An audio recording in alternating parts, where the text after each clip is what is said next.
Bonjour, alors moi je m'appelle Alice Orsa, j'ai 18 ans.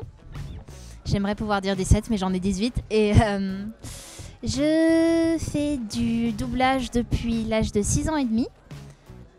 J'ai commencé à cet âge-là et donc ça fait 12 ans que j'en fais et j'ai commencé, comment je suis arrivée dans le monde du doublage? Eh bien j'ai commencé sur une série M6 qui s'appelle Medium et alors c'est pas mes parents sont dans le milieu, mon père est comédien directeur artistique pardon, 1 2 3 et comédien directeur artistique tout comme ma mère, voilà. Ils sont tous les deux comédiens et directeurs artistiques et donc à la base c'était donc la directrice artistique qui dirigeait la série Medium qui venait de recevoir cette série et qui avait besoin de petites filles, de voix de petites filles pour les filles de l'héroïne. Et à un moment, elle a appelé mon père comme ça pour toute autre chose et est tombée sur le répondeur de mon père. À cette époque-là, je faisais les répondeurs de mon père. Donc ça donnait des choses du genre « Bonjour papa, il peut pas vous parler », etc. Et voilà. Et donc elle a demandé à mon père « Bah écoute, j'ai besoin de voix de petite fille, est-ce que ta fille fait du doublage ?» Mon père m'a demandé si ça me tentait. Ça m'a tenté. Donc je m'y suis mise et puis finalement je me suis vraiment prise au jeu parce qu'au départ c'était vraiment un jeu pour moi. Et puis j'ai décidé d'en faire mon métier tellement ça me plaisait. Et voilà.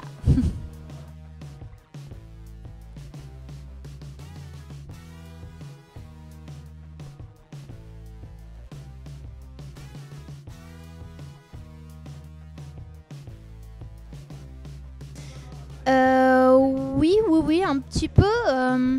Alors évidemment, ce qui fait partie du cahier des charges dans tout doublage, c'est de rentrer dans l'image, c'est de rentrer dans l'intensité de l'émotion, dans le personnage, etc. Donc ça changera pas vraiment d'un produit sur l'autre. Après, c'est vrai qu'on fait assez souvent des séries, des films américains ou du moins anglophones. Et alors ensuite, ça dépend du produit. Mais c'est vrai que dans l'anime japonais, on a une certaine culture du surjeu. C'est-à-dire qu'il faut pousser chaque intention à son maximum. On entend ça particulièrement dans les shonen assez classiques. Après, il y a certains animes un peu plus de niche ou un peu plus intimistes, voire des films d'animation qui vont être carrément intimistes, où là, les comédiens vont avoir un jeu beaucoup plus sobre. Mais le fait est que à ce niveau-là, dans l'anime, on est souvent sur un jeu très très très marqué. Et ce qu'on n'a pas nécessairement dans la plupart des séries américaines. Après, évidemment, je compte pas les sitcoms, du genre tous les trucs Disney Channel, où on est là. Ah, mon vernis rose fuchsia, mais ça va pas du tout aller avec mon pull rose bonbon. Enfin voilà, on n'est pas non plus dans ce jeu-là en permanence, mais c'est vrai que quand on fait de la sitcom, c'est ce jeu-là. Après, je me suis perdue. Oui, dans un anime, dans une série animée par exemple sur Pokémon Génération, c'est vrai que c'était du surjeu. Et puis alors pour remplir l'image, il fallait coïncider un peu avec ce surjeu. Donc c'est pas qu'il fallait surjouer, mais pas loin. Parce qu'en France, on n'a pas non plus cette culture du surjeu parce qu'automatiquement c'est associé à quelque chose, à un jeu pas bon, à un jeu médiocre, donc c'est vrai qu'on va pas forcément aller tout de suite vers cette générosité excessive qu'on trouve souvent dans les animes et particulièrement dans les shonen.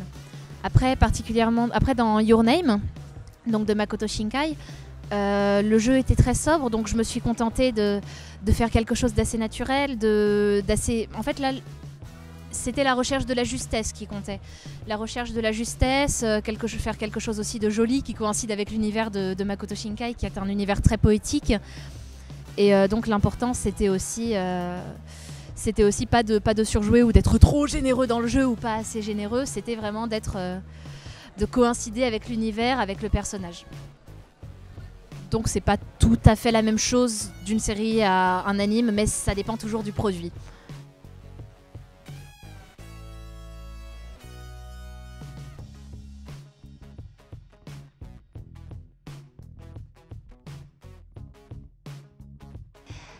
Alors, voyons voir. Depuis environ la saison 3-4, j'ai beaucoup aimé, et d'ailleurs j'aime toujours parce que c'est pas fini, doubler Arya Stark de Game of Thrones, parce que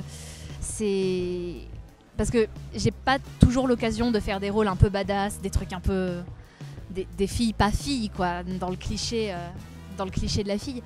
Et ça c'est vraiment un rôle que j'adore faire à chaque fois. C'est un petit challenge parce que Game of Thrones, l'enjeu est gros. La série est belle, donc j'ai envie de faire un truc particulièrement dont moi je serais particulièrement fière, dont je serais particulièrement satisfaite. On n'a pas toujours le temps, mais dans l'ensemble, j'arrive à ressortir avec une certaine satisfaction parce que voilà, j'aurais donné tout ce que j'ai de plus badass sur ces scènes-là et généralement ouais, j'aime beaucoup doubler Arya. Après c'est vrai que quand j'étais petite, je comprenais moins les enjeux de la série. Donc j'avais un peu de mal à avoir non seulement le parler médiéval, j'avais un peu de mal à avoir le côté garçon qu'il y a là à partir du moment où elle se travestit. Mais à partir de la saison 3-4, ouais, j'ai vraiment beaucoup apprécié ce rôle et je continue à l'apprécier énormément et je suis impatiente de continuer. Et chaque année, vraiment, je me dis « Ah, ça y est, c'est bientôt Game of Thrones !» parce que c'est vraiment un rôle que j'adore faire vraiment énormément. Je suis toujours à la recherche de nouveaux... J'aime bien à chaque fois avoir des rôles variés, etc. parce que je fais souvent une sitcom sur Disney Channel qui s'appelle Kankikiwaka, qui est la suite d'une autre qui s'appelle Jessie. Et c'est drôle, c'est assez amusant à faire. Il y a de quoi se défouler, c'est sûr. Il y a de quoi être dans la rupture au niveau du jeu, c'est du surjeu. Mais c'est vrai que mon personnage est très girly. Elle est la fille poussée dans ses retranchements les plus sombres.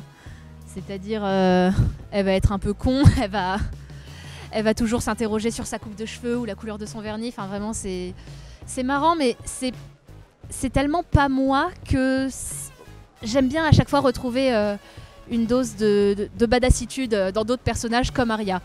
Ou notamment dans Mitsuha, quand quand Taki est dans son corps, j'ai beaucoup aimé faire ce côté très dynamique, très explosif de garçon qu'elle a à ce moment-là parce qu'il est là, il veut sauver la ville, donc il faut pas perdre de temps. Et ça, c'était assez marrant à faire. Et évidemment, j'en suis un petit peu fière aussi de Your Name, mais c'est aussi parce que voilà, c'est Makoto Shinkai, c'est un film que j'adore, c'est l'un de mes réalisateurs préférés, si ce n'est mon réalisateur préféré, donc voilà.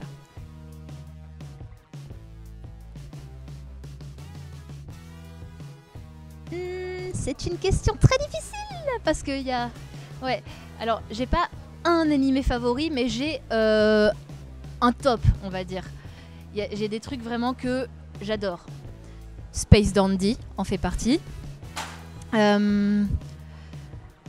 Shouwagen Roku Rakugo Shinju. Donc le truc avec voilà, le Rakugo. En français, je crois que ça s'appelle le Rakugo ou la vie, je crois. C'est ça. Et voyons voir. Sinon, j'ai bien aimé aussi Yurikuma Arashi de... Ah zut, je me rappelle plus. C'est pas grave. Ouais, j'aime bien les trucs un petit peu... Ni shonen, ni seinen, enfin... Les trucs auxquels on peut pas forcément donner de genre évident.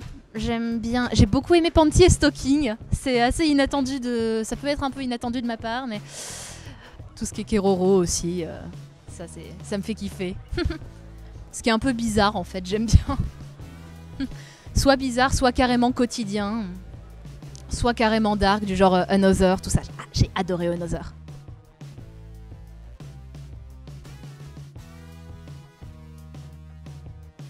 Bah, je trouve que c'est ce qu'il y a de mieux, parce que... non, c'est peut-être aussi parce que j'ai toujours été habituée à ce format de convention, avec un mélange vraiment...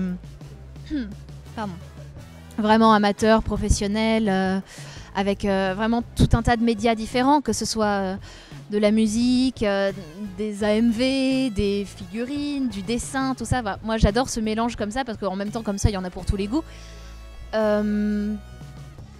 Dans l'ensemble, j'ai beaucoup aimé cette convention, c'est super convivial, c'est super sympa. J'ai passé mon après-midi avec des gens très cool, on a discuté, j'ai eu l'occasion de dessiner même, de galérer à dessiner sur une grande tablette très professionnelle. Moi, petite dessinatrice amatrice. Et non, franchement, c'était super cool, c'est très chaleureux, et ça c'est bien. C'est un truc qu'on n'a pas forcément dans les plus grandes conventions, du genre la Japan Expo. Et je sais même pas d'ailleurs s'il y a beaucoup de comédiens invités à la Japan Expo. Je suis pas sûre. En même temps, c'est pas le focus principal. Mais ouais, non, là j'ai beaucoup aimé. En fait, j'aime bien les petites conventions. C'est toujours sympa. C'est à taille humaine en fait, c'est ça qui me plaît.